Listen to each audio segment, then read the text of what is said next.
네이버 유한주 박사님이나 아니면은 이전 시간에 아마 최현재 교수님도 뭐 기본적인 LLM 그리고 의료 분야 적용은 말씀하셔가지고 최대한 겹치지 않도록 그렇게 말씀을 드리려고 합니다. 그래서 그 강의에서 커버되지 않았던 또 제 나름의 관심을 두고 있는 내용들 위주로 말씀을 드리려고 하고 또 이게 슬라이드 제가 가장 큰 문제가 맨날 강의 시간 잘 못 지키는 건데 오늘도 슬라이드는 적지 않아서 좀 가급적 빨리 말씀드리고 혹시 궁금한 거 있으시면은 뭐 끝에 질문이나 아니면 적으로 연락 주셔도 좋을 것 같습니다. 네, 그러면은 강의 시작하겠습니다. 뭐 제목은 이제 LLM in Medicine인데 LLM이 멀티모달 LLM을 포함하는 그런 개념으로 생각하고 준비했습니다. 네, 일단은 개념입니다. 그래서 너무 익숙하신 환경이겠죠. 몇 년 전만 해도 우리가 브라우저 켜면은 구글부터 접속하거나 네이버부터 켜는 게 이제 일반적이었는데 요즘 저도 상당수 많은 시간에 이런 채팅창을 기반한 이런 대화형 어떤 서비스를 가지고 지식을 검색하고 뭐 그렇게 하고 있습니다. 그래서 네이버 요즘은 이제 구글 검색창에서 뭐 한 서너 페이지 이상 가는 일이 거의 없는 것 같습니다. 한두 페이지 찾아보고 잘 안 나오면 그냥 뭐 챗GPT나 아니면 제미나이 둘 다 저도 유료로 구독하고 있는데 그렇게 검색해보고 정답 어떤 정보들을 조합하고 뭐 요즘에 이제 서치 같은 기능들 켤 수 있기 때문에 뭐 그런 거 한다든지 아니면 훨씬 많은 방대한 조사가 필요하면은 뭐 딥 리서치 같은 그런 기능들을 적극적으로 쓰고 있습니다. 아마 너무 익숙하실 것 같고요. 그다음에 이제 멀티모달 케이퍼빌리티가 점점 좋아지죠. 그래서 얼마 전에 업데이트한 GPT-5에 있는 이런 이미지 제너레이션 기능이 이제 네이티브하게 통합이 됐죠. 뒤에도 잠깐 언급하겠지만 이전에 잘 아신 것처럼 디퓨전 모델들이 한때 휩쓸었지만 몇 가지 디퓨전 모델들이 문제가 있죠. 뭐 이미지의 퀄리티 문제도 있지만 뭐 이미지 안에 텍스트를 박아 넣는 거. 우측에 보시다시피 한때 지브리도 유행을 했지만 지브리 스타일 이미지도 유행을 했지만 저기 네컷 만화 뭐 이런 것도 되게 유행을 했는데 네컷 만화가 메이크 센스 하려면은 안에 대화가 말이 돼야 되죠. 옛날에 디퓨전 모델들 그런 데 약했는데 이런 것들도 이제는 네이티브하게 오토 리그레시브 모델로 통합이 되면서 아주 좋아지고 있습니다.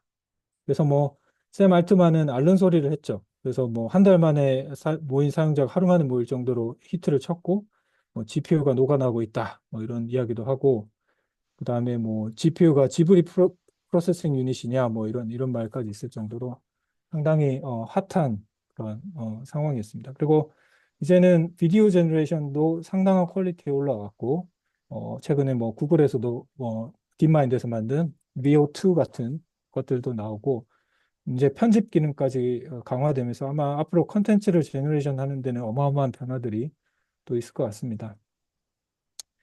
그래서 기본적으로 이 지금의 LLM들이 더 확장돼서 뭐 비전 랭귀지 모델 등등 더 많은 모달리티를 커버하고 있고 그 각각의 버티컬에서 또 많은 서비스들이 있지만 또 이 스타트업들, 이 많은 회사들도 또 뭐 우리가 잘 아는 커머셜 LLM 혹은 멀티모달 LLM들이 기능을 업데이트할 때마다 엄청나게 타격을 받기도 하는 그런 시대에 와 있습니다. 그래서 뭐 연구뿐 아니라 뭐 텍스트, 이미지, 비디오, 오디오 뭐 이런 각각의 모달리티, 특히 코드 같은 경우에는 잘 아시는 몇몇 회사들이 상당히 뭐 커서 같은 것도 잘 아실 거고요. 뭐 이런 각각의 버티컬별로 또 하나의 살 길을 찾는 것들도 있고 아니면 뭐 통합되기도 하고 뭐 경쟁하기도 하고 뭐 그런 상황이 와 있습니다. 그래서 제너러티브 AI 생성의 AI의 시장은 또 가파르게 커지는데요. 뭐 이거는 뭐 그렇게 새삼스러울 건 없지만 제가 바라보건대 이제 기존의 제너러티브 AI가 아니었던 판별을 해주는 AI들은 상당히 보조적인 역할에 그칠 수밖에 없었는데 결국에 판단을 사람이 하고 뭔가 생성을 해야만 태스크가 완료가 되는 경우도 많죠. 예를 들면 대표적으로 판독문 생성 같은 경우. 근데 이제 제너티브 AI는 그런 잡을 끝내줄 수 있는 하나의 태스크를 완료해 줄 수 있는 이런 잠재력이 있기 때문에 상당히 파급력이 클 거고 마찬가지로 헬스케어에서도 적용 영역이 상당히 클 거고 뭐 오늘 바라볼 LLM 같은 경우에도 단순히 의학적인 목적 외에도 뭐 그게 이제 의료 분야의 적용이니까 뭐 의학적이겠지만 의료 행위 관점이 아니라 어드미니스트레이티브한 이런 태스크들 포함해서 의료 안에서 상당한 많은 버든들을 줄여줄 수 있는 포텐셜이 있습니다. 그래서 이 시장도 빠르게 커질 거라고 생각이 됩니다.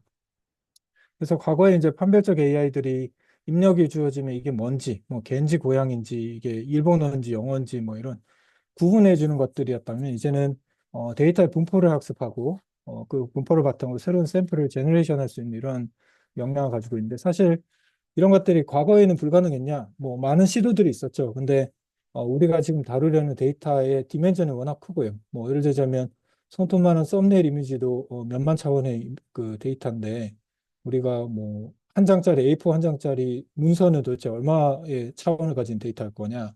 아니면 1분짜리 비디오 뭐그 FHD 해상도의 비디오는 도대체 얼마의 어, 차원을 가진 데이터일 거냐? 이런 거 생각해 보면 그런 자연스러운 비디오, 리얼리스틱한 비디오라는 것이 얼마나 다루기 어렵고 복잡한 분포를 가졌을지 상상하기도 어렵습니다. 그래서 그런 것들이 가능해진다는 거는 이제 그만큼 우리가 뉴럴넷이라고 하는 아주 강력한 알고리즘과 또 수많은 데이터, 그리고 뭐 비디오만 해도 유튜브나 뭐 다른 플랫폼 통해서 어마어마하게 있고 비디오도 인스타그램 같은 것들이 있고 문서도 뭐 검색 엔진들이 가진 문서들이 어마어마하게 많죠.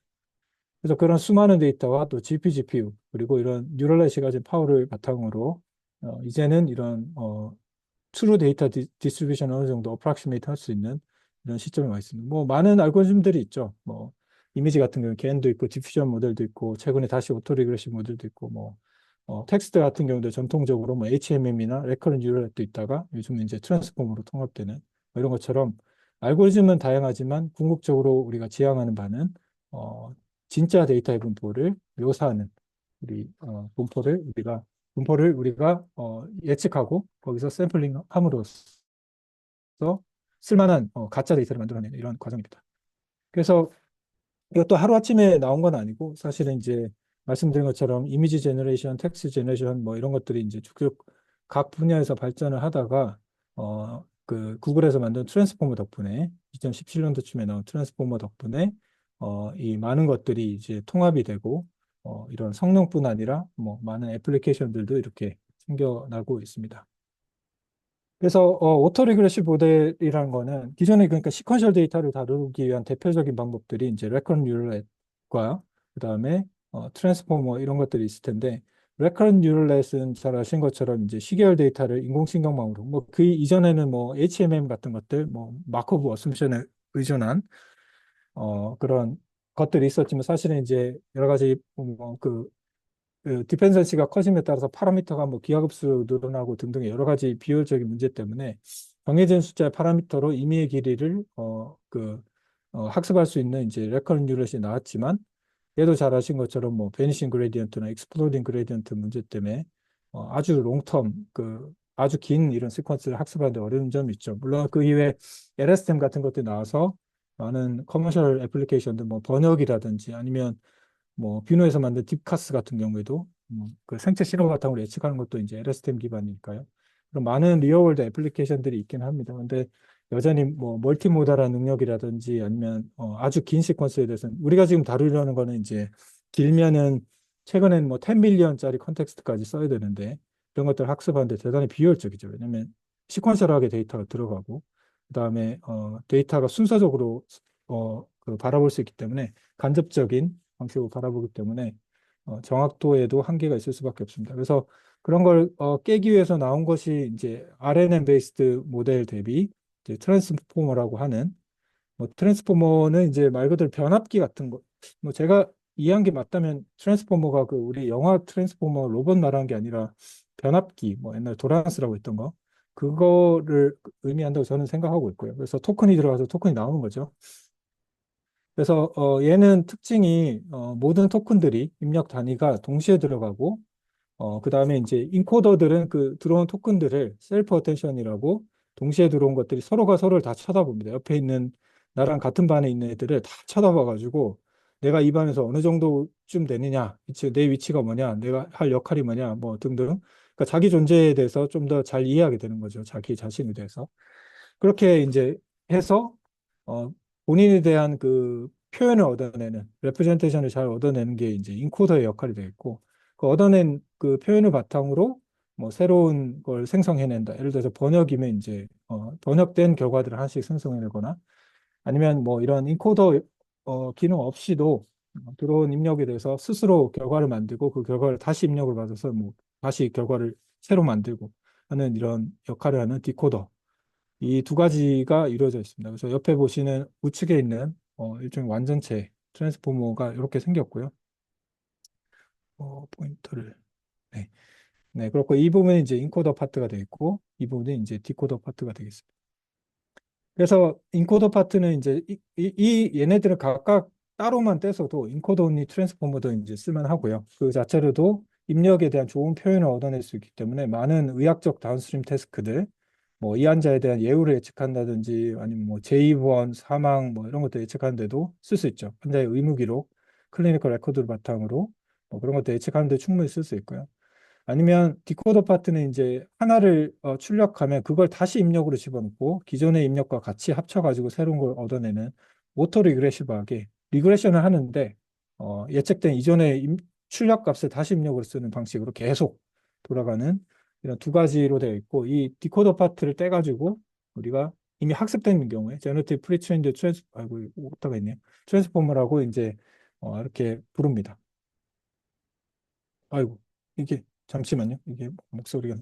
그래서, 이런 걸 이용한 것들은 이제 그 인코드 온리 트랜스포머는 여기 보시는 것처럼 이런, 버트 계열의 여러 가지 모델들이 있고요.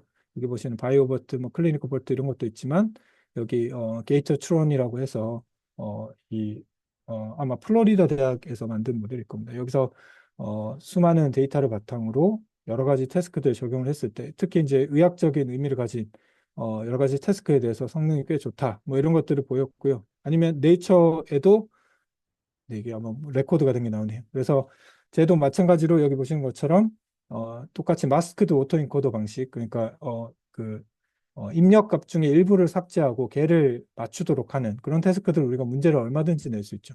그래서 그런 걸 바탕으로 좋은 표현을 얻어내고 걔를 바탕으로 여기 보시는 클리니컬 태스크들, 인 하스피털 모탈리티나 뭐 코모비디티 인덱스나 아니면 그 30day 올 코스 리어드미션 프리딕션 같은 것들 아니면은 그런 임상적인 건 아니지만 오퍼레이션한 태스크들에 대해서 기존의 스테이트 오브 디 아트 모델에 비해서 모자라지 않는 때에 따라 더 훌륭한 성능들을 보여주는 이런 것들이 뭐 네이처 같은 데 나오기도 했습니다. 그래서 이런 것들은 이제 인코더 온리 트랜스포머를 이용한 거고요. 그 다음에 디코더 온리 트랜스포머는 아까 말씀드린 것처럼 토큰들이 입력으로 들어오면 그 다음 넥스트 토큰을 예측하는 그런 모델이 되겠습니다. 그래서 우리가 가지고 있는 어마어마한 양의 문서들에서 걔네들의 앞에 있는 몇 개의 토큰을 바탕으로 그 다음 토큰을 맞추는 이런 태스크는 거의 무한정 생성할 수 있겠죠. 그래서 그런 걸 바탕으로 주어진 기본 토큰에 대해서 넥스트 토큰을 프리딕션하는 태스크를 무한히 학습하다 보면 그 학습 데이터 일부는 뭐 번역 문서일 수도 있겠고요. 그 문서 중 일부는 서머라이제이션 태스크일 수도 있겠죠. 아니면은 프로그래밍 코드일 수도 있겠고요. 뭐 주석의 코드의 일부 스니펫을 본 다음에 나머지 코드를 컴플리션 해야 되고 뭐 이렇기 때문에 이런 프리 트레이닝 하는 그 자체가 기본적으로 랭귀지 안에 녹아든 지식을 학습하는 과정이 될 수 있습니다. 그래서 앞에 있는 이제 이미 주어진 그 토큰들을 바탕으로 넥스트 토큰을 계속 인퍼런스 해가면서 이렇게 만들어 가기 때문에 아마 GPT나 뭐 이런 제미나이나 써보시면 이제 쭈르르르 이렇게 만들어진 과정이 그렇게 느껴지실 겁니다. 그리고 이 토큰을 만들어낼 때는 보면 이제 GPT나 뭐 제미나이나 한번 부탁할 때마다 결과가 다르죠. 이거는 기본적으로 약간 스토캐스틱한 속성이 있습니다. 모든 것이 정확하게 확률은 아니지만 확률처럼 사용되는 이런 샘플링 할 때 쓰는 확률처럼 사용되는 이런 결과값을 내기 때문에 다음에 올 토큰들이 사전 안에서 각각의 다음에 토큰이 나올 확률이 주어지는 겁니다. 최종적으로는. 그래서 그 확률을 얼마나 엄밀하게 쓸 거냐. 뭐 확률이 높은 것들이 아주 높은 확률로 되도록 하게 되면 예를 들어 템퍼러처라고 하는 그 파라미터가 있는데 걔를 엄청 낮게 만들어 버리면 확률을 높을수록 그게 과대평가돼서 좀 일관적인 결과들이 나오고요. 반대로 템퍼러처를 매우 높게 해버리면 다 흐물흐물 녹아버려 가지고 확률이 예측되는 확률이 별로 의미가 없습니다. 그래서 뭐 완전 랜덤한 아무 말 대잔치도 나올 수 있겠죠. 템퍼러처를 매우 높인다면. 그래서 그런 것들 조정할 수 있는 파라미터들도 있습니다. 그래서 이런 GPT 계열의 랭귀지 모델, 기존에도 그 스태티스티컬한 랭귀지 모델들이 많이 있었지만 우리가 트랜스포머, 특히 디코더 온리 트랜스포머를 이용한 랭귀지 모델들은 상당히 옛날부터 많이 있었습니다. 그래서 뭐 2022년 전에야 뭐 그런 것들은 넘어가더라도 그 이후에 지금까지 매우 많은 모델이 나와 있고요. 지금 꾸준히 성능의 그래프도 꾸준히 좋아지고 있습니다. 여기 보시면 이제 일로 레이팅이라고 이게 LMR에 나가면은 일로라는 게 원래 옛날에 우리 그 알파고의 성능을 평가할 때도 썼던 건데 이게 1대1로 대결해 가지고 이기는 빈도 가지고 평가를 한 겁니다. 이게 LM 아레나에 가보면은 두 개 뭔지 안 가르쳐 주고 내가 치는 쿼리에 대해서 대답을 왼쪽에 하나 오른쪽 하나 주고 A가 낫냐 B가 낫냐 아니면 둘 다 별로냐 비슷하냐 뭐 이렇게 고를 수 있습니다. 고르고 나면 이제 각각의 LM이 뭔지 가르쳐 주는데 아무튼 그런 식으로 해서 점수를 매기는데요. 여기 보시면 이제 파란색은 프로프리에터리 아마 이 상용화된 이런 애들이고요. 아마 지금 제가 최근에 찾아봤을 때는 지난달이네요. 지난달에 이제 제미나이 2.5 프로가 제일 위에 있었는데 재밌는 거는 이제 여기 보면 그 오픈 소스 그 오픈 LLM들이 이제 쭉 이렇게 나와 있는데 둘 다 격차가 좁아지는 모양새가 하나가 있고요. 또 하나 재밌는 거는 딥식 모델이 여기 R1 모델이 커머셜 모델 여기 프로프리에이터리 모델을 이제 요 라인 선상에 와서 프로프리에이터리 모델을 넘어선 것들도 있고 또 이렇게 이런 시점에 와 있다 이런 것도 볼 수 있고요. 이게 제가 어제 찾아본 건데 여기 LM 아레나 가보면은 역시 말씀드린 것처럼 제미나이 2.5 프로가 제일 위에 있고요. 그다음에 뭐 O3가 이제 최근에 R1 뭐 이런 것 때문에 딥식 때문에 좀 빨리 나온 그런 추론 모델이 되겠죠. 그다음에 뭐그 XAI, 네, 그럭도 있고 뭐 여기 있습니다. 근데 뭐 여기 보시면 여전히 딥식 V3 큰 모델, 그다음에 걔를 이용해서 만든 딥식 R1 같은 경우 추론 모델 이런 것들도 리즈닝 모델 이런 것들 있으니까요. 네. 이렇게 지금 순위로 되어 있습니다. 그리고 뭐 가격의 측면에서도 무지무지하게 싸지고 있죠. 요즘 작은 모델들이 계속 나오고 있고 최근에 이제 라마4 물론 이게 성능에 대해서 좀 왈가왈부가 많이 있습니다. 좀 어, 약간 그 벤치마크에 좀 별도의 노력을 한 게 아니냐라는 논란은 있긴 한데 어쨌든 여기서는 이제 왼쪽 위에 있을수록 좋은 거죠. 싸면서 성능이 좋은 거니까. 그래서 이 근처에 있는 것들이 어떻게 보면 좋을 텐데 이렇게 나와 있습니다. 그래서 그런 측면에서 보더라도 이제 딥식이 상당히 임프레시브하죠. 가격도 싸면서 성능도 나쁘지 않은.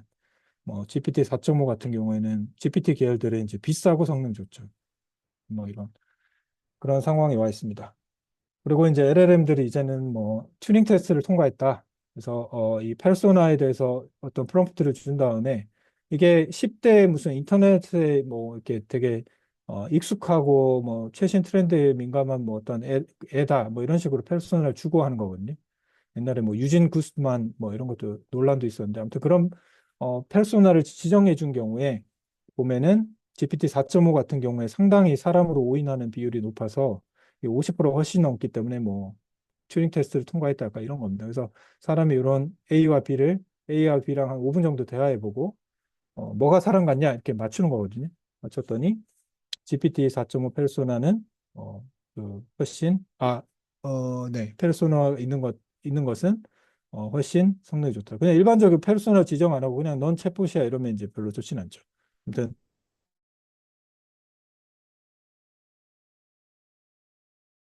이런 것들이 아이큐 테스트가 오프라인 테스트도 있고 그 멘사 노르웨이 있는 멘사 시험 가지고도 해봤는데 해봤더니 뭐 아이큐 한 120, 130 최신 모델이 나온다라는 이야기니까요. 상당히 좋습니다. 그리고 최근 모델들은 이제 제가 그 앞에서 다루지 않았던 걸 다루려다 보니까 좀 두서가 없는데 그런 건 이제 금방 끝납니다. 그래서 아무튼 그렇고 요즘에 이제 리즈닝 모델의 홍수죠. 홍수고 약간 유행이죠. 그래서 잘 아시는 그 R1 같은 경우에도 딥식 작년 겨울에 나왔던 V3라고 하는 무지막지하게 큰 모델을 해서 여러 가지 얘는 이제 R1 제로라는 거는 이제 어, 완전히 뒤에 있는 제로라는 거는 슈퍼바이즈드 파인 튜닝 안 했다는 겁니다. 잘 아시는 챗GPT 같은 경우에 사람이 일일이 점수를 매긴 그 슈퍼바이즈드 파인 튜닝을 했죠. 근데 얘는 순수하게 강화학습을 해가지고 근데 우리가 뭐 흔히 아는 알파고를 만들 때 강화학습하고는 좀 다른데요. 어쨌든 얘는 리워드 펑션을 accuracy는 어떻게 하냐면 정확하게 정답을 아는 것만 냅니다. 예를 들면 수학 문제, 컴퓨터 코딩 문제 이런 것만 가지고 정답 아는 거 가지고 accuracy를 내고 그다음 포맷에 대해서도 리워드를 줍니다. 그러니까 accuracy가 높을수록 리워드가 있고요.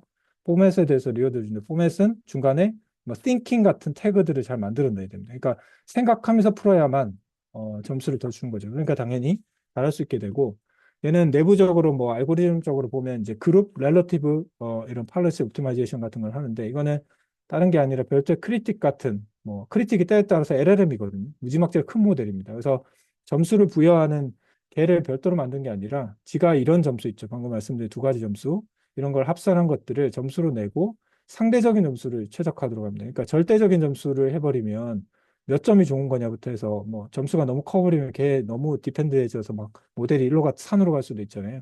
그러니까 얘는 지가 여러 개의 예측을 만든 다음에 상대적으로 점수를 약간 노멀라이즈 한 다음에 그거 가지고 학습을 하기 때문에 상대적으로 안정적이고 또 절대적인 점수를 주는 크리틱도 필요 없고 해가지고 효율적이고 뭐 안정적으로 학습이 됩니다. 아무튼 그런 걸 이용해서 이제 만든 게 딥스ек R1이고 그 이후에 이제 여러 가지 데이터 우리 V3에서도 데이터 만들 수 있고 뭐 여러 가지 아니면은 여기 딥스ek R1 제로에서 만든 데이터 이런 것들을 바탕으로 그런 걸 이용해서 이제 학습한 게 R1이 돼 있고 얘가 이제 성능이 좋죠. 아니면은 여기서 만들어낸 그 데이터, COT 데이터, 순차적으로 이렇게 추론한 데이터와 그다음 날리지 데이터, 상식 데이터 이런 것들을 합쳐가지고 기존에 좀 작은 모델, 얘네들보다 훨씬 작은 모델에 이제 학습시킨. 이게 디스틸레이션이 보통 잘 아신 것처럼 소프트맥스 아웃풋 값을 가지고 뭐 학습하는 게 디스틸레이션을 그러는데 여기서는 LLM에서는 특히 이 딥식 요 팀들은 데이터 가지고 이 데이터가 가지고 있는 지식을 전이하는 거 디스틸로 한 겁니다. 그래서 아무튼 얘네들도 꽤 모델은 작으면서 성능이 좋죠. 그래서 딥식이 나왔고 빠르게 딥식을 이용해서 여러 가지 연구가 나왔고 최근에는 이제 딥식의 퍼포먼스를 의료에 비교해 본 논문도 나왔습니다. 뒤에 설명드리겠지만 그리고 이제 이 뭐 연산량 자체도 지금도 꾸준히 거의 1년에 이제 2.5배씩 이렇게 커지고 있고요. 지금 현재 시점에서 가장 큰 AI 슈퍼 컴퓨터는 이제 AI 콜로서스라고 저기 XAI가 지금 구축해 놓은 거고요. 뭐 이런 여러 가지들이 있습니다. 그리고 최근에 이제 라마 4까지 나왔죠. 아까도 설명이 났지만 라마 4 스카웃, 매버릭 나왔고, 그다음 베이머스가 지금 어마어마하게 큰 모델이 지금 준비 중이고요. 얘네들 파라미터는 더 많지만 믹서 엑스퍼트라고 해서 여러 개의 엑스퍼트가 뒤에 있는데 그중에 일부만 뭐 질문하는 쿼리에 따라서 일부만 활성화돼서 이제 여기 우측에 보시는 것처럼 일부만 활성화돼서 정답을 제너레이션 하는데 이제 사용되는 이런 방식이고요. 주목할 만한 거는 이제 스카우트 같은 경우에는 맥시멈 컨텍스트 랭스가 10 밀리언입니다. 그래서 이거는 뭐 거의 책으로 치면은 거의 한 뭐 6, 7천 페이지 된다라고 그러는데요. 그렇게 되면 뭐 웬만한 뭐 우리가 논문이나 뭐 이런 거는 원 없이 집어넣고 뭐 할 수 있겠죠. 그리고 뭐 실제 써본 사람 체감은 생각보다 그렇진 않던데 아무튼 그래도 이 여기서 주장하는 바에 의하면 엘로 레이팅도 아까 보신 것처럼 높다라고 하고 그런데 여기 밑에 작은 글씨로 써 있습니다. 이게 컨버세이셔널리티에 대해서 옵티마이즈 돼 있다. 뭔가 이게 점수 잘 받으려고 추가적으로 한 거고 우리한테 공개하는 건 좀 다른 것 같은데 아무튼 그렇다라고 하고요. 더 주목해야 될 거는 이게 컨텍스트 랭스가 진짜 길어졌을 때 이게 니들리는 헤이스택이라고 이 중간에 필요한 정보를 숨겨놓은 거거든요. 그 숨겨놓은 정보들을 실제로 10 밀리언 컨텍스트 길이에다가 숨겨놔도 찾아오느냐를 본 건데 파란색은 찾아온 거고 이 흰색은 빵꾸난 건 못 찾아온 겁니다. 근데 보시면은 실제로 긴 컨텍스트 안에서 찾아온다는 거는 앞으로 이런 것들이 안정화되고 다른 LLM들도 이제 컨텍스트 랭스가 커지면 상당히 또 우리가 할 수 없었던 새로운 게 되겠죠. 뭐 예를 들어서 이게 비전 랭귀지 모델의 컨텍스트 랭스가 윈도우가 훨씬 커지게 되면 뭐 우리 옛날에 그 구글이 한번 데모한 것처럼 하루 종일 그냥 우리는 생활하고 뭐 하루 종일 있었던 일을 요약하거나 뭐 이런 것들도 가능할 거고 뭐 여러 가지 여러 세션들 멀티 세션들을 통합하거나 뭐 이런 것들 다 가능할 겁니다. 그래서 이런 방향으로 가고 있고요. 또 국내에서 또 반가운 소식이 최근에 이제 하이퍼클로바에서 여러 작은 모델들을 이제 내놨는데 특히 이제 한국어에 강하기 때문에 여기 보시면 여러 그 한국어에 대한 테스트 해놓은 이게 여기 호랑이라고 하는 그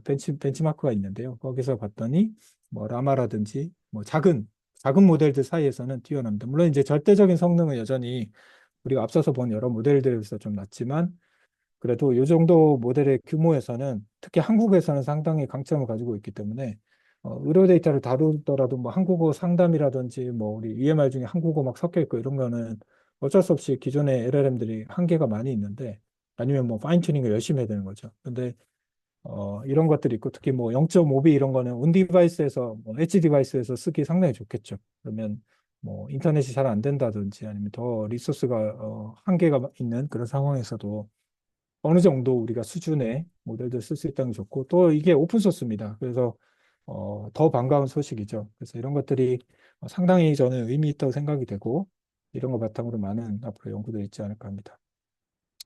그래서 이 LLM들이 의료에 어떻게 적용되냐면 사실 뭐 어마어마하게 많죠. 그래서 이미 다 잘 아실 것 같습니다. 그래서 가장 우리가 흔하게 보는 것들은 메디컬 퀘스천 앤서링이죠. 그래서 사람은 뭐 맨날 대답해 주는데 좀 반복적인 질문에 대답하는 것도 힘들고 또 다양한 질문을 다 커버하기도 힘들죠, 사람은. 그런데 이제 챗봇이 있다면은 지치지 않고 또 무엇이든 물어보세요 이런 게 가능하기 때문에 메디컬 퀘스천 앤서링에 가장 많은 연구들이 되고 있습니다. 그 밖에는 뭐 우리가 요약한다든지 번역한다든지 뭐 이런 것들 그러니까 보통 문서들이 대단히 기니까 그걸 2차 가공한다든지 뭐 쓰려 그러면 뭐 표준화를 한다든지 요약한다든지 뭐 할 일은 많죠. 아니면은 어려운 내용으로 써 있는 것들을 쉽게 바꿔준다든지 뭐 이런 것들 일종의 트랜슬레이션이니까요. 뭐 그런 것들도 있고요.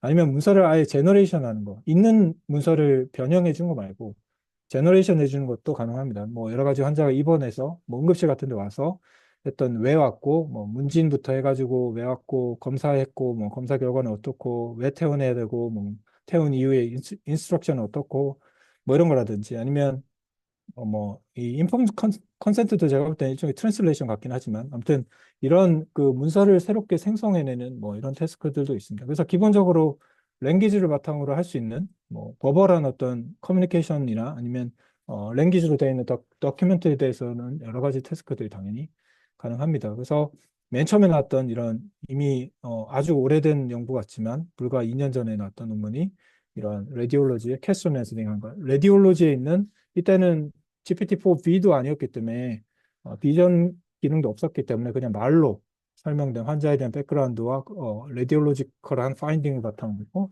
여러 가지 사지선다를 고르는 이런 것들이 나왔죠. 그 외에 여러 이제 오픈 소스들하고 비교도 해보고 그랬더니 초반에는 GPT-4가 제일 잘하더라 뭐 이런 것들이 주로 그 결론이었고 그다음에 이제 각각 오픈 소스 그 LLM별로 성능의 편차가 크고 그다음 스페셜티마다도 차이가 크고 어떤 것들은 진짜 잘 못하더라 뭐 이런 거 내분비 같은 거는 진짜 잘 못하더라 뭐 그다음에 뭐 다른 과들은 이제 잘하는 과들이 여기 있는 거죠 뭐 이런 서저리 파트라든지 뭐 이런 옵탈몰로지 뭐 이런 거 잘하고 뭐 그런 특징들이 있습니다. 그리고 이제 진짜 쓸만한 걸 찾아보자라고 해서 나왔던 게 이제 이런 동의서, 서지컬 컨센트에 대해서 환자들이 실제로 충분히 이해하고 동의를 하는지 정말 truly informed consent냐 뭐 이런 거 이런 문제가 있죠. 그래서 이런 거에 대해서 원래 이제 한 세 장쯤 되고 그다음 플래시 킹케이드라고 해서 이제 얼마나 이게 어렵냐는 거죠. 그건 학교 레벨로 볼 수 있는데 뭐 이게 대학교 2학년 레벨이냐 뭐 중학교 3학년 레벨이 뭐 이렇게 평가할 수 있는데 그래서 길고 어려운 문서들을 짧고 쉬운 문서로 바꿔주고 실제로 이게 리걸 그다음에 메디컬 그 엑스퍼트들이 리뷰를 다 해가지고 이거 충분하다라고 해서 실제로 이 논문에 의하면 미국에 있는 로드 아일랜드에 있는 라이프 스팬이라는 헬스케어 시스템 아래 있는 병원에서 동의서를 이렇게 받고 있다고 합니다. 그래서 이런 것들 상당히 유용하다고 볼 수 있겠죠. 아니면은 환자의 이제 디스차지 서머리도 사실은 되게 어렵게 써 있으면 뭐 뭔 말인지도 모르잖아요. 내가 뭐 문진한 거야 내가 한 말이니까 그렇다 쳐도 검사에 대해서 이해도 좀 하기 어렵고 내가 왜 퇴원하게 됐으며 그다음에 어떻게 그다음에 뭘 해야 되는지도 사실 이렇게 한번 정신없는데 한번 듣고는 이해 잘 못할 수도 있고 그래서 이런 그다음에 이제 환자의 수준도 매우 다양하니까요. 백그라운드도 다양하고 이해도도 다양할 수밖에 없으니까. 그래서 페이션트 프렌들리하게 뭐 아니면 인터랙티브하게 이렇게 어, 이런 문서들을 제너레이션 하는 것도 좋죠. 근데 이 논문에 보면은 상당히 세이프티 리스크들이 있을 수 있다는 게 나옵니다. 그래서 여기 보시면은 뭐 할루시네이션에 의해서 없는 말을 지어낸다든지 아니면 사실과 부합하지 않는 것들이 있다든지 아니면 중요한 정보를 오미션 한다든지 등등의 이런 거는 약간의 리스크들을 충분히 감안해야 된다는 이야기가 있습니다. 그래서 이런 특히나 할루시네이션이나 뭐 아니면 중요한 정보를 빠뜨린 걸 방지하기 위해서 레그라고 하는 리트리버 오그멘티드 제너레이션이가 하는 것들이 요즘 많이 쓰이죠. 그래서 뭐 예를 들자면 EMR이나 EHR에 접근해서 환자의 정보를 충분히 가지고 와서 컨텍스트를 주고 그 안에서 대답을 한다든지 이런 것들도 가능하고 아니면 뭐 그게 병원에서 힘들겠지만 웹 서치를 하도록 만들어 가지고 일반적인 의학 지식을 찾아보고 한 다음에 뭐 대답하도록 한다든지 뭐 이런 것들이 이제 아주 잘 갖춰진 책입니다. 그래서 뭐 랭체인이라든지 뭐 이런 걸 이용하면 쉽게 구현할 수도 있고요. 그래서 이런 레그를 할 때는 뭐 이전에 준비해야 되는 거, 그러니까 이게 데이터들을 잘 그 참조할 만한 데이터들을 잘 준비해놔야 될 거고요.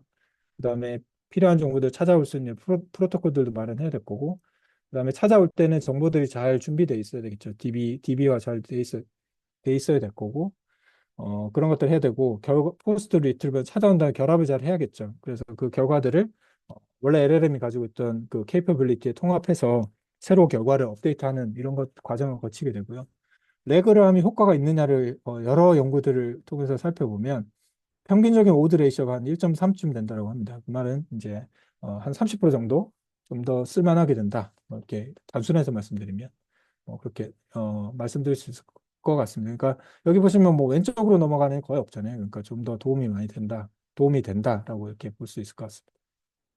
저도 실제로 병원에 상담할 때 환자들의 그 인텐드를 그 왜 전화를 했는지를 분석하는 것도 이제 LLM을 해봤는데 꽤 잘해서 이렇게 되면 나중에 이제 퓨어리 완전 챗봇 기반의 완전히 그러니까 챗봇이 어느 것들은 담당을 하고 어느 것들은 이제 상담 간호사 선생님이 하도록 이렇게 워크플로우를 짤 수 있을 것 같아서 연구를 했었고요. 그다음에 구글 같은 경우도 이런 퀘스천 앤서링에 당연히 관심이 많을 수밖에 없죠. 왜냐면 우리가 네이버 지식인을 묻는 것처럼 당연히 구글 검색창에도 많은 의학적 질문들을 하고 그리고 그 검색 키워드 광고가 비싸거든요. 그래서 그런 것들 만약에 못하면 뭐 다른 검색 엔진에 해버릴 수도 있는 거니까 그럼 상당히 수익에도 데미지가 있을 거고 아니면 뭐 순수하게 의학 자체가 연구적 가치가 크죠. 그래서 기술이나 아니면 뭐 클라우드 플랫폼이나 이런 밸류를 높인데도 도움이 되기 때문인 거고요. 그래서 얘가 그 기존의 그 팜이라고 하는 지금 이제 제미나이라고 하지만 그 패스웨이 랭귀지 모델이라고 자기네들 가지고 있던 플랫폼 이름도 그렇습니다. 그 패스웨이라는 플랫폼 가지고 만든 랭귀지 모델인데 대단히 큰 모델이죠. 여기다가 여러 가지 인스트럭션 튜닝 같은 걸 해가지고 메드큐에이 잘 아신 것처럼 USMLE 그 미국 의사 면허 시험에 나온 것들을 잘 정리한 걸 바탕으로 성능 평가하기도 하고 여기 이제 멀티 메드 QA라고 여러 이 데이터를 바탕으로 벤치마크를 만들어 가지고 평가를 해본 겁니다. 그랬더니 여러 퀘스천에 대해서 대답을 했을 때 원래 초기 버전이 플랜 팜 그다음에 이제 거기를 이제 그 인스트럭션 파인 튜닝한 매드팜 이런 거랑 뭐 클리니션과 비교했을 때 클리니션에 준하는 꽤 괜찮은 성능을 보이더라 뭐 이런 것들이 이제 나왔고요. 그 외에 이제 매드팜 2는 더 큰 모델 그다음에 더 많은 데이터 뭐 아니면 앙상블 리파이먼트라고 해서 여러 번 대답해 가지고 그 대답이 항상 똑같으면 자기 혼자 여러 번 대답해 보는 거예요. 그래서 대답이 똑같으면 결과를 내고 아니면은 결과를 다시 리파인하고 다시 물어보고 그 나왔던 답들을 취합해서 다시 물어보고 자기한테 뭐 이런 방식을 통해서 또 성능을 높였더니 결과론적으로 뭐 USMLE뿐 아니라 여러 가지 그 의료진 대비해서 이런 의학적인 질문에 대해서 선호되는 비율이 여기 보시면 여러 가지 기준들이 있거든요. 그래서 이런 기준들에 훨씬 부합하는 높은 선호도를 보인다 이런 것들도 나왔습니다. 그리고 최근에 이제 네이처에는 그 레드팜 2에 기반해서 좀 더 최적화한 모델들이 이 감별 진단에 도움이 되는지 평가하는 그런 논문들도 나왔습니다. 사실 이건 이제 나온 지 좀 됐는데 이번에 네이처에 결국 나왔더라고요. 그래서 얘는 Articulate Medical Intelligence Explorer라고 해서 에이미 줄여서 에이미라는 얘를 가지고 의료진이 그냥 아무것도 없이 그냥 판독하는 거랑 그다음에 그 검색할 수 있도록 허용해 주는 거랑 그다음에 그 에이미를 사용할 수 있도록 만든 에이미를 사용하는 인터페이스는 이렇습니다. 환자에 대해서 정보가 쭉 주어지고 에이미한테 여러 질문을 하는 거죠. 그래서 여기 top 10 most likely diagnosis를 물어봅니다. 그러면 얘가 이렇게 이야기를 해주고 그 다음에 얘 가지고 이제 성능 평가하는데, 그 다음 팔로우 퀘스천도 가능합니다. 예를 들자면 여기서 뭐, 이 환자는 이제 그 관심 마비가 있는 환자였는데, 그럼 여기 뭐, 이스케믹 스트로크, 뭐, 그 헤모리직 스트로크 뭐, 이렇게 후보들 쭉 주거든요. 뭐, 걔네들 간에 어떻게 차이를 어떻게 구별하냐, 뭐, 이런 팔로우 퀘스천도 할 수 있는데, 아무튼, 이렇게 해봤더니, 결론적으로 이제 에이미를 사용하는 경우에 이제 감별 진단을 맞출 확률이 훨씬 높고, 그다음에 더 재밌는 건 이제 에이미 스스로가 오히려 휴먼 그 클리니션이 끼지 않고 에이미가 내는 그 탑 10 디퍼런셜 다이그노시스 안에 정답이 포함될 확률이 제일 높더라, 뭐 이런 이야기인 거죠. 그러나 이제 뭐 이런 퀘스천 앤서링이 됐든 뭐 도큐멘트 프로세싱이 됐든 이런 것들이 늘 완벽하지 않다는 것도 주의해야 됩니다. 그래서 사람이 엄밀하게 할 수 있는 태스크, 뭐 예를 들자면 이제 메디컬 코딩하는 것들 이런 것 이런 것들도 보면은 상당히 오류가 많다. 여러 가지 포매팅하는 에러들도 있고요. 상당히 이런 것들은 좀 주의해야 된다는 논문들도 있고, 아니면 그 페이션트 메시지에서 대답을 할 때 얘가 만들어낸 대답 중에서 상당히 시비한 함이 있을 만한 대답이 뭐 한 7.1% 정도 되고, 아니면 사망을 야기할 수 있는 이런 대답들도 적지만 있더라라는 거기 때문에 상당히 또 주의하고 엄밀한 검증이 필요할 것 같습니다. 그래서 이런 것들이 이제 당연히 LLM이 여러 가지로 적용이 되겠지만 그 이후에 이제 여러 그 멀티모달한 기능들하고 합쳐져 가지고 다양한 분야로 나가는데요. 아까 말씀드린 것처럼 이제는 LLM이 가지고 있는 기본적인 오토 리그레시브한 것들이 이미지 제너레이션한테 통합이 됩니다. 그래서 요즘 나오는 이미지 제너레이터는 여기 보시면 달리랑 다르게 디퓨전 모델을 쓴 달리와 다르게 얘네는 이제 오픈 AI의 GPT-4 시스템 카드에 다 써 있는 내용입니다. 그래서 얘네들이 그다음에 그 인스트럭션 팔로잉도 잘하지만 이 안에 텍스트 같은 것들을 네이티브하게 잘 이해하기 때문에 잘 집어넣는다. 그래서 네컴마 이런 게 되는 거고요. 당연히 이런 방식으로 비디오도 이제는 확장이 될 수 있습니다. 그래서 비전 랭귀지 모델 비전 케이퍼빌리티가 생기게 되면 여러 가지 일들을 할 수 있죠. 이제는 이미지를 인터프리테이션 한다든지 뭐 등등의 여러 가지 워크플로우들을 새로 생각할 수 있고, 아니면 비주얼 캐스터 내서링이 되죠. 말로 주고 환자의 정보를 말로만 주고 물어보는 게 아니라 여러 가지 될 겁니다.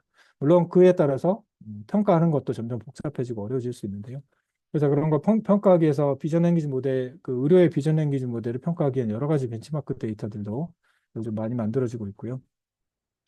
그다음에 이런 걸 이용해서 이제 좀 더 제너리스트에 가까운 이런 진단을 할 수도 있겠죠. 그 컨트라스티브한 러닝을 통해서 그러니까 이미지와 이 텍스트에 대한 임베딩을 같은 페어면 가깝게 아니면 멀도록 만들게 되면 나중에 주어진 이미의 이미지에 대해서 내가 만든 두 개의 텍스트, 하나는 특정 질환이 있다, 하나는 없다에 대한 임베딩 중에 누가 더 가깝냐를 봐서 특정 질환이 있는지 없는지를 볼 수 있는데, 이거는 기존의 디스크리미네이티브 모델 가지고는 하기 힘든 방식이죠. 그래서 우측에 보시는 수많은 질환들도 이제 다룰 수 있게 되고요.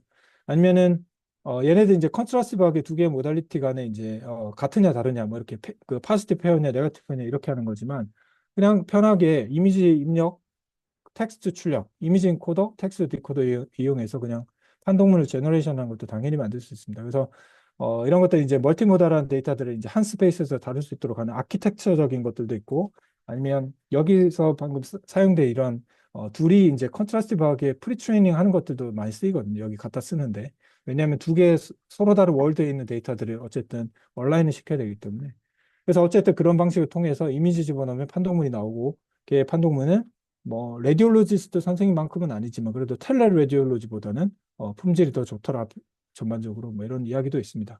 그래서 잘 아신 것처럼 순빛 AI가 임상시험 계획 승인을 받고 지금 이제 임상시험 하고 있고, 판독문을 써주는 AI의 등장이 머지않았고요. 레디올로지의 이 검증에 대한 논문이 얼마 전에 나왔죠. 이 알고리즘에 대해서. 그래서 이런 이 솔루션 AI 리드라고 불리는데요. 이 솔루션의 도움 없이 만든 판독문을 엑스퍼트가 평가한 거라, 그리고 레드피어라든지 아니면 퀄리티가든지 퀄리테이티브한 어세스먼트 같은 것들도 같이 수행해 보고요. 그다음에 엄밀하게 이거는 이제 디텍션 애큐러시를 우리가 잘 아는 센시티비티 같은 것들로 평가를 해봤더니 전반적으로 성능이 올라간다. 근데 다 올라가는 건 아닙니다. 여기 보시면 몇몇의 병변에 대해서는 그렇게 오히려 떨어진, 예를 들어 이 경우에 노즐의 경우에 센시티비티 떨어졌죠.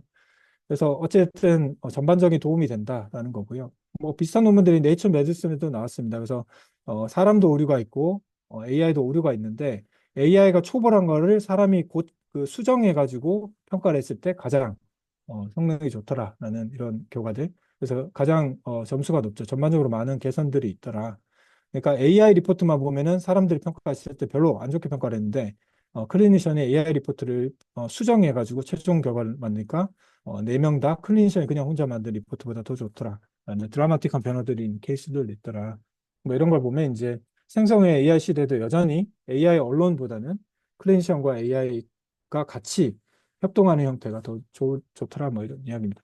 이제 시간상 조금 더 서두르겠습니다. 그래서 이런 분야들은 병리에서도 아주 유명한 그 윤이라고 불리는 20가지 정도 되는 이제 대부분의 티슈 타입에 대해서 학습된 어마어마하게 큰 비전 인코더와 그다음에 많은 데이터들 1밀리언이 넘는 이제 이미지 캡션 페어 가지고 라마를 붙여가지고 라마 2 붙여서 라바 아키텍처를 바탕으로 그다음에 이제 45만 개의 인스트럭션 가지고 파인 튜닝한 이런 모델을 바탕으로 봤더니 여러 가지 감별 진단, 병리 이미지에 대한 감별 진단도 되고 그다음에 기존 다른 라바나 라바 매드나 뭐 GPT-4V보다는 당연히 훨씬 좋고 그다음에 여기 보신 것처럼 이미지를 주고 뭐 어떤 게 의심이 되냐, 어떤 검사를 추가로 해봐야 되냐 물어보면 이야기해주고 검사도 추천해주면 그러면 검사 결과를 다시 주면 결과를 업데이트해서 이제 상세하게 진단해주는 이런 것까지 나와 있고요. 얘는 이제 모델라 AI라고 이미 제품으로도 나와 있는 스타트업이 나와 있는 이런 제품입니다. 그 밖에 뭐 매드팜은 이제 정말 멀티모달 파운데이션 모델 중에 이제 한 발 더 나가서 아까 비전 랭귀지를 떠나서 이제 여기 보시면은 지네틱한 데이터도 있고요. 지노믹한 데이터까지 포괄해서 다양한 열 몇 개의 모달리티에 대해서 어, 대답을 해주려는 모델이 되겠습니다. 그래서 이렇게 되면은 노블한 태스크, 한 번도 학습한 적 없는 뭐 TB 같은 경우에 이제 진단하는 이런 것들도 소타에는 근접하지 못하지만 그래도 하나의 완전 제로샷으로 한 번도 학습한 적 없는데도 꽤 괜찮은 진단 성능을 보인다 뭐 이런 것들도 있고요. 판독문도 꽤 잘 만들어내더라. 물론 이제 한계는 있습니다. 여기 뭐 지노믹 데이터까지 할 수 있다 그래서 이걸 뜯어보면 지노믹 데이터를 그 베리언트 콜링밖에 할 수 없고 이거는 또 이미지로 집어넣거든요. 그러니까 이게 뭐 여전히 비전 랭귀지 모델에 가깝지만 어찌됐든 앞으로 이제 그런 각각의 모달리티별로 가지고 있던 그 정보들을 놓치지 않고 잘 전달하되 특정 모달리티가 양이 너무 많아서 도미넌트 하지 않도록 만드는 여러 가지 기법들이 연구돼야 될 것 같습니다. 그건 뭐 에이전트로 풀어볼 수도 있겠고요. 아무튼 이런 연구들도 있고요. 최근에 이제 나온 제미나이 같은 경우에는 구글이 가진 가장 강점이라고 할 수 있는 검색이 가능함을 이용해가지고 본인이 한 대답, 아까 앙상블 리파이먼트 하는 것처럼 본인이 한 대답에 대해서 그 언설티티를 평가하고 언설티티가 높은 경우에는 검색을 합니다. 지가 알아서 검색하고 그 검색 결과 취합해서 다시 한번 대답 만들어내고 뭐 이런 식으로 해가지고 어, 성능을 높인 겁니다. 그래서 여기 보시는 것처럼 서치를 하죠. 서치해서 이만큼 검색 결과 갖고 와가지고 얘를 붙여가지고 다시 결과를 내는 방식을 하고 있고요. 그 다음에 이제 아까 말씀드린 추론 모델에 이 추론이란 게 인퍼런스하고 헷갈려가지고 그 적절한 용어가 필요할 것 같은데요. 아무튼 이런 모델들은 이제 테스트 타임, AI 같은 게 이제 테스트 타임 스케일링을 한 거죠. 좀 여러 가지 패스로 정답을 만들어 보고 그중에 이제 점수가 가장 높다, 제일 괜찮다고 생각되는 걸 이제 내는 거고요. 실제로 그렇게 봤더니 어, 그 어려운 문제, 뭐 수학 문제, 일종의 수학 경시 문제 같은 데서 점수의 향상이 크죠.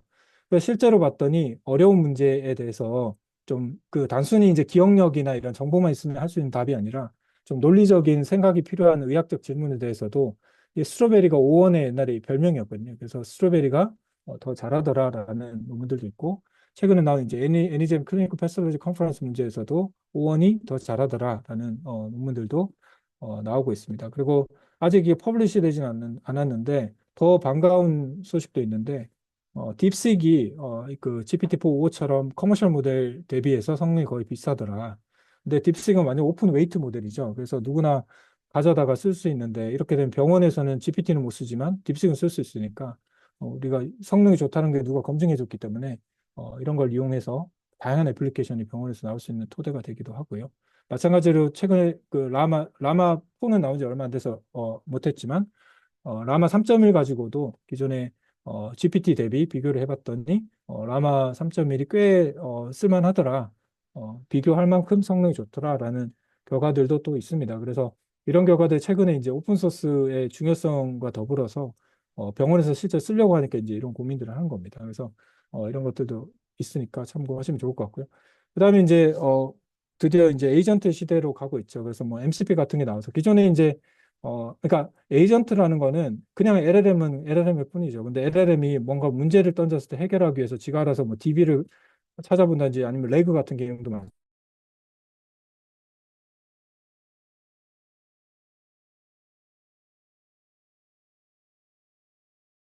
필요한 정보를 가져온다든지 아까 쓸 수 있다든지 아니면 기존의 API를 딱 정해놔야만 그대로 쓸 수 있는 건데 그거는 마치 USB 포트에 우리 이어폰 포트 따로 있고 뭐 다 포트 따로 있는 거랑 똑같거든요. 그러니까 이게 복잡도가 커지고 LLM이 많아지고 그런 에이전트들이 많아질수록 감당이 불가능한데 MCP라는 게 그런 걸 해결하기 위해서 이제 마치 USB-C면 다 할 수 있는 것처럼 그런 외부에 있는 익스터널 DB뿐 아니라 내 컴퓨터에 있는 DB, 내 컴퓨터에 있는 정보들도 다 액세스할 수 있도록 하나의 방식으로 하는 그 프로토콜을 이제 모델 컨텍스트 프로토콜이라고 부르는 게 이제 엔트로픽이 제안한 건데요.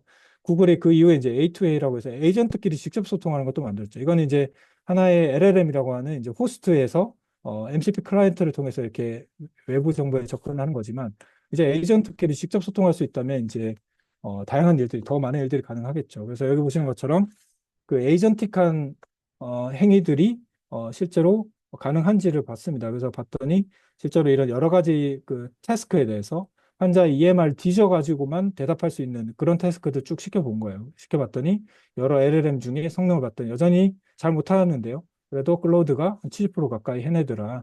근데 틀렸을 때 가만히 보니까 맞았을 때는 뭐 잘 맞는데 틀렸을 때 보면은 형식을 틀린다든지 뭐 아니면 아예 엉뚱한 정보를 불러다든지 아니면 아예 부르지도 못한다든지 뭐 여러 가지 이런 오류들이 있긴 한데요. 그래도 이런 직접 필요한 정보를 지가 찾고 가져온다는 거는 또 의미가 있을 것 같고요. 아니면 에이전트끼리 협업하는 여러 연구들이 있습니다. 여기 보시면 진단의 영역에서도 있고 뭐 트레이닝이나 이런 데도 있고요. 아니면 서비스 옵티미제이션 여러 개 있는데 기존에 각각 에이전트들이 혼자 놀거나 아니면 지네끼리 결과를 앙상블하는 게 아니라 지네끼리 말도 주고받고 이렇게 하는 방식들이 되겠습니다. 그래서 이런 것들 실제 도움되느냐 봤더니 뭐 솔로나 그룹 대비해서 이렇게 태스크의 난이도에 따라서 실제로 에이전트끼리 콜라보레이션해서 디스커션도 하고 중간 결과 만들어내면서 계속 임프루브도 하고 했더니 더 좋더라는 결과들이 이제 나오죠. 그리고 마지막 주제인데요.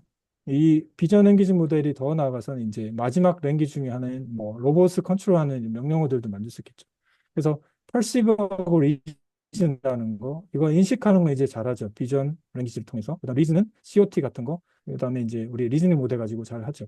마지막으로 해야 되는 게 이제 액션이죠.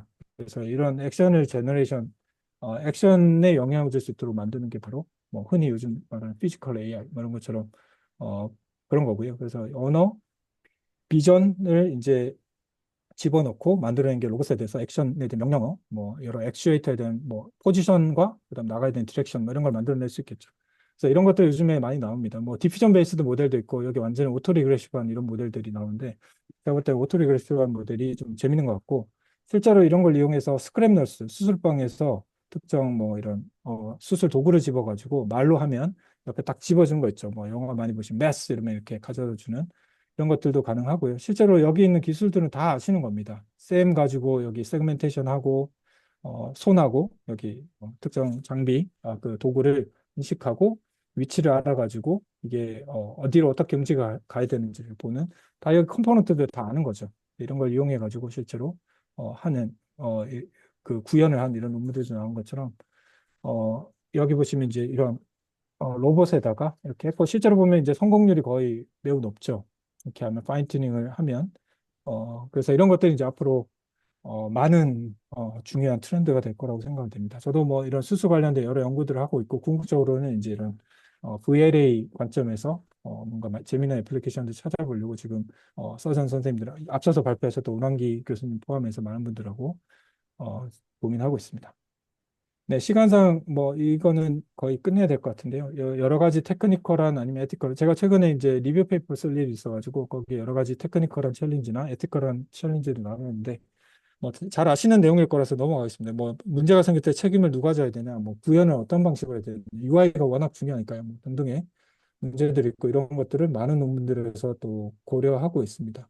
특히나 아카데미간 연구에서도 여전히 LLM 이용한 연구들의 경우는 트랜스퍼런시가 떨어진대요. 가장 중요한 건 프롬프트를 자세히 안 써놓는 겁니다. 그건 일종의 코드 안에 약간 꼼수 쓴 거랑 비슷한 거거든요. 그러니까 프롬프트를 왜 그렇게 짰고 어떤 프롬프트를 정확하게 썼는지 공개하는 것이 LLM 버전 공개하는 것만큼 되게 중요하고요. 뭐 그런 이야기들이 많이 나오고 있고 뭐 여러 가지 가이드라인들, 클리니컬 어드바이스에서 뭐 차트란 것도 지금 진행 중이고요. 그다음 WHO의 가이드라인, 그다음 퍼포먼스 매트릭이 어마어마하게 중요하죠. 여전히 답은 없지만 많은 매트릭들이 제한되고 있고 아니면 상대적인 비교라든지 아니면 뭐 5점 리커트 스케일로 하는 것들 뭐 이런 것들이 주로 이르지만 가장 많이 하는 거는 그냥 튜링 테스트처럼 하는 것 같습니다. 그래서 이게 좋으냐, 저게 좋으냐, 뭐 이런 거 있고, 아니면 LLM 자체를 이제 평가하는 걸로 만들 수 있죠. 이거는 좋은 점은 LLM이라서 또 다른 평가를 해야 된다는 문제가 있고, 사람의 평가랑 유사한지를 봐야 된다는 문제가 있지만, 한번 검증이 되면 오토매틱하게 평가를 할 수 있죠. 무한대로. 그래서 이런 LLM 기반의 평가도 있고요. 아니면 수많은 매트릭을 이제 오라클을 합쳐가지고 사람의 평가와 유사한 새로운 매트릭을 컴포짓 매트릭을 만들어 보자. 뭐 이런 것들도 있고요. 그리고 FDA에서도 이런 생성형 AI 의료기기에 대한 많은 이제 관심을 두고 가이드라인을 만들고 있고, 우리나라는 참고로 이미 나와 있습니다. 그래서 생성형 AI에 대한 허가심사 가이드라인이 있고, 그 밑에서 이제 여러 제품들이 앞으로 연구될 것 같습니다. 물론 이제 아까 순빛 AI 같은 경우는 기존의 그 AI에 대한 성능, 다이agnostic accuracy에 대한 매트릭으로 임상시험하는 걸로 알고 있는데, 앞으로 이런 것들이 리파인되고 더 많은 제품들이 나오면 아마 이 틀 안에서 진행이 되지 않을까 합니다. 그래서 마지막 슬라이드인데요.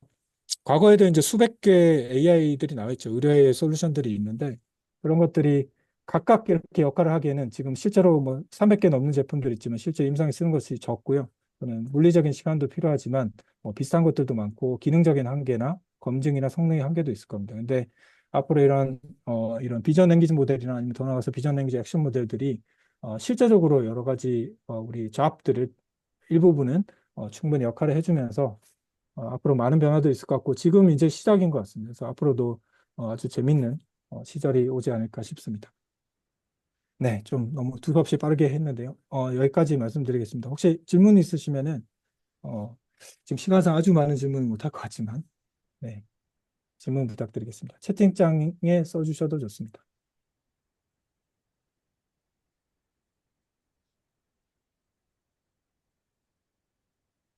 아,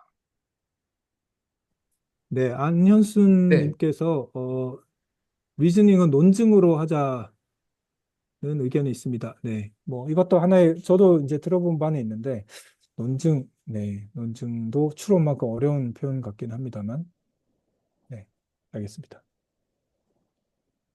요 밑에는 내용이 긴데요. 정교한 교수님께서 한번 읽어. 예, 김정훈님께서 아키텍처에 대해서, 네, 트랜스포머가 가장적 아키텍처, 라벨이 필요고, 예, 트랜스포머, 예, 데이터가 적은 경우에는, 예, 그때 트랜스포머를 수용하는 게 가능할 건가? 예, 뭐, 트랜스포머가 근데 뭐 다 장점만 있지 않습니다. 이게 뭐 일종의 우리가 소위 말하는 인덕티브 바이스가 적은 모델이다 보니까, 뭐 다양한 태스크를 할 수 있다는 약간 선입견이 없는 모델인 건 좋지만, 그런 당연히 가지고 있어야 되는 구조적인, 예를 들면 컴퓨터, 이미지 모달리티나 이런 것들 가지고 있는 이런, 것들을 뭐 포지셔널 임베딩 이런 걸로 어느 정도 커버는 치지만, 그래도, 완전히 퓨어 데이터 드리븐을 하기 위해서 많은 데이터가 필요하다는 단점도 있죠. 그래서 적은 양의 데이터 가지고 할 때는 유사한 어떤 모델을 약간의 파인 튜닝 한다든지 뭐 그런 아니면 데이터를 잘 오그멘테이션 한다든지 여러 가지 테크닉이 있어서 무의미하다라고 전혀 생각되지 않고요. 충분히 적은 양의 데이터를 트랜스포머를 이용해서 하는 많은 모델들이 있으니까요. 한번 찾아보시면 좋겠습니다. 너무 좀 약간 일반적인 질문이어서 그 정도로 대답을 하고요. 또 혹시 또 다른 질문이 있으시면 네, 질문이 있으시면 계속 올려주시고 저도 궁금한 거 있어요. 그 네, 교수님 같이 지금 코워크하는 뭐 참. 네, 네. 그 코워크 하시는 분들하고 같이 했을 때, 네. 이런 거를 좀 준비를 하고, 이런, 특히 이제 그런 인공지능, 전문가랑 같이 하면 좋겠다라고 혹시 조언을 주실 만한 수 있는 만한 내용이 있을까요? 처음에 이제 연구를 이제 주로 아직은, 우리가 AI 혹은 제네티브 AI 가지고 연구를 본격적으로 시작 안 했는데, 말씀을 듣고 보니까 하고 싶어. 그럼 뭐 어떤 걸 준비하면 좋을까요? 어, 제일 처음에 이제 어떤 문제, 이건 너무 뻔한 이야기긴 한데, 어떤 문제를 풀어야 될지, 그리고 내가 풀고 싶은 문제가 지금 최근에 나온 이런 모델들, 기술에 적합한지 이런 고민을 당연히 해야겠죠. 순서는 그렇게 되는 것 같고, 그러면 이게 풀 수 있을 것 같을 때는 이게 기존에 있던 모델들을 그냥 그대로 갖다 써서 뭐 제로샷으로 할 수 있는 일인지 아니면은 뭐 파인 튜닝을 뭐 가장 쉽게는 예를 들어서 LLM을 이용한다 그러면 프롬프트를 잘 어떻게 짜가지고 해결을 할 수 있는 문제인지 아니면 프롬프트를 충분히 해결이 안 되면 렉으로 해야 되는지 아니면 더 나가서 파인 튜닝까지 가야 되는지 뭐 이런 판단들을 쭉쭉 하면서 어 얼마나 리소스가 필요할지 시간이 걸릴지 뭐 이런 걸 판단해 나가야 되지 않을까 싶습니다. 어유, 그새 질문들이 또 들어왔습니다. 그 네. 다음에, 박경준 네. 선생님 질문하실까요? 제가 읽고 하겠습니다. 네네. 모델 평가가 최근 데이터셋에서 성능으로 다양한 사람들이 지금 의료의 평가는 어떻게 하는 게 좋을지요? 바이너리 딕션이나 아니면 다른 성적 평가가 있을지 여쭙습니다. 예, 이게 좀 어려운 점이죠. 뭐 여러 의견들이 있습니다. 그러니까 결국에는 뭐 사람이 해야 된다라는 것도 있고요. 의료처럼 대단히 좀 어, 중요한 분야는 사람이 해야 된다는 의견도 있고요. 아니면은 벤치마크 데이터를 그러니까 시험 문제를 잘 만들면 된다는 사람도 있고요. 근데 또 어떤 사람들은 시험 문제도 뭐 매년 수능도 그렇듯이 뭐 매년 난이도가 들쑥날쑥할 수도 있고 아니면 나온 시험 문제를 계속 모델들이 학습하기 때문에 시험 문제에 최적화되는 이런 문제들도 있을 수 있거든요. 그래서 글쎄요, 뭐 완벽한 답이 있을까요? 제가 생각할 때는 어, 뭐 약간의 어, 자동적인 어떤 그 평가 방법, 아까 말씀드린 뭐 LLM 기반의 예를 들자면 알고리즘 중에 에이미가 수학 문제 테스트도 있지만 에이미라고 여러 LLM들이 각각의 매트릭에 대해서 자기가 역할을 해서 합치는 에이미라는 평가 방식도 있거든요. 그러니까 그런 걸 이용해서 오토매틱하게 하고 그 결과들을 최종적으로 사람이 한 번 더 검수하는 형태도 있을 것 같고 제가 볼 때 의료 안에서 뭐 모든 것들을 다 그렇게 할 수는 없을 것 같고 태스크별로 뭔가 하나씩 기준들이 자리 잡지 않을까 그렇게 생각합니다. 그러니까 옛날에도 뭐 센시티비티, 스페시피티, 뭐 AROC만 보던 이런 진단 보조들도 나중에 이제 태스크 스페시픽하게 매트릭들이 다 나왔거든요. 뭐 JAFROC 같은 뭐 이런 것들도 점점 구체화되는 것처럼 매트릭도 제가 볼 때는 꾸준히 진화하지 않을까 싶습니다. 네, 네. 그리고 네. 시스템 프롬프트 작성 관련해서 펑션 콜링 기반으로 한 것과 멀티 에이전트 조건 컴플리트에서 의료 관점. 네, 이거는 제가 질문을 정확하게 이해했는지 모르겠는데 이게 각각 레벨이 좀 다른 겁니다. 그러니까 펑션 콜링 하는 거는 툴 유즈랑 비슷한 거죠. 그래서 특정 기능을 그냥 가져다 쓰는 건데 이거는 미리 뭔가 되어 있어야 되는 거죠. 미리 어느 기능까지 되어 있고 어떤 프로토콜로 가는 건지. 근데 그렇게 하기에는 그게 미리 다 각본이 짜져 있어야 되는 거고요. 근데 MCP 같은 건 그런 거 하지 않는 거죠. 그래서 뭐 나는 뭐 필요하다 그러면 말로 서로 주고받다가 나는 뭐 할 줄 알아 이렇게 손드는 거거든요. 그러면 이제 근데 그거를 이제 하나의 프로토콜 MCP라는 걸 통해서 하기 때문에 아까 USB 뭐 여러 가지 포트 3.5 칩 뭐 이런 그런 포트들을 USB-C로 바꾼 게 이제 MCP라고 볼 수 있는 것 같고 그다음에 멀티 에이전트는 그거는 이제 원래 MCP 호스트가 나머지 지가 필요한 걸 그때 때 주로 이제 DB입니다. 뭐 항공기 뭐 스케줄이라든지 각각의 가격, 뭐 호텔 가격 뭐 이런 거 그런 DB에 접근하기 위해서 이제 쓰는 프로토콜이지만 앞으로는 이제 에이전트끼리 내가 푹 뿌리면은 예를 들어서 지금은 이제 뭐 특정 호텔 가격 이런 거를 직접 내가 액세스해서 찾아오고 이렇게 한다 그러면 나중에 에이전트끼리 이야기해서 야 이번에 우리 이거 가격 내려야 될 것 같은데 뭐 이렇게 할 수도 있는 거죠. 비유를 들자면 그러니까 에이전트끼리 직접 소통을 하면서 좀 더 뭐 그 다이렉트리 원투 매니로 접근할 때보다는 좀 더 어드밴스된 결과를 내는 것도 고려해 볼 수 있을 것 같고요. 약간의 층위가 다른 개념들인 것 같습니다. 근데 이것마저도 제가 볼 때는 A2A가 MCP를 커버할 수도 있고요. 포함할 수도 있고 앞으로 이제 나온 지 얼마 안 되는 개념이기 때문에 꾸준히 앞으로 또 변화하거나 다른 또 프로토콜이 나올 수도 있을 것 같습니다. 네. 어, 네. 아, 네. 저는 기본적으로 여기서 질문을 통해서 배우시는 게 많기 때문에 시간이 조금 오버돼도 저희가 질문을 가능하면 네. 조교수님 시간 괜찮으세요? 이 질문, 네, 제가 실은 다른 회의가 있어서 질문 한두 네. 개만 더 하겠습니다. 네. 네. 네이버에서 개발하고 있는 사례는 지지난 시간 유한주 박사님 발표를 보시는 게 좋을 것 같습니다. 이 강의가 유튜브에서 제공이 되고 있는 걸로 네. 알고 있거든요. 거기 맞습니다. 보시면 아주 다양한 사례들이 나오니까요. 그게 뭐 네. 병원들의 삼성서울병원도 많이 협업하고 있고 많은 사례들이 나오니까 그거 보시면 좋을 것 같고요.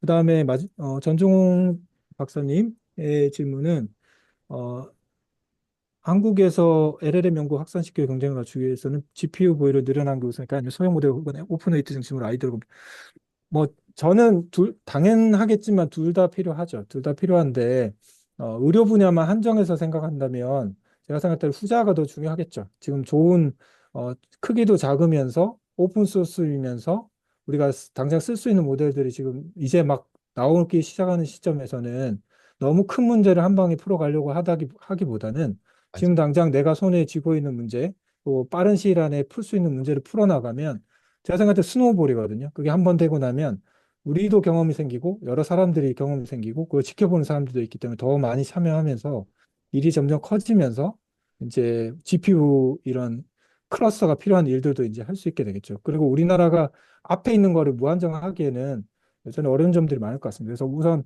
후자가 의료 분야에서는 제가 생각할 때는 우선이지 않을까 이렇게 생각이 됩니다. 네.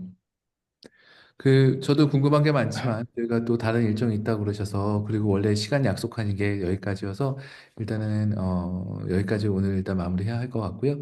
다음 주는 쉽니다. 5월 5일 날은 어린이날이니까요. 그리고 그 다음 주 월요일 날은 저희가 한림대학교 유재용 교수와 함께 할 겁니다. 유재용 교수님은 알고리즘 제가 하는 것만 수십 개 만들었어요. 그래서 정말 그런 고난의 길을 겪어봤기 때문에 또 여러분들이 많이 얻을 수 있는 내용이 많을 거라고 생각을 합니다. 그래서 다다음 주에 이 같은 시간에 다시 뵀으면 하겠습니다. 오늘 늦은 시간까지 함께 해주신 정규환 교수님 정말 감사합니다. 네. 감사합니다. 오늘 강의 여기까지로 마치도록 하겠습니다. 여러분 편한 밤 되세요.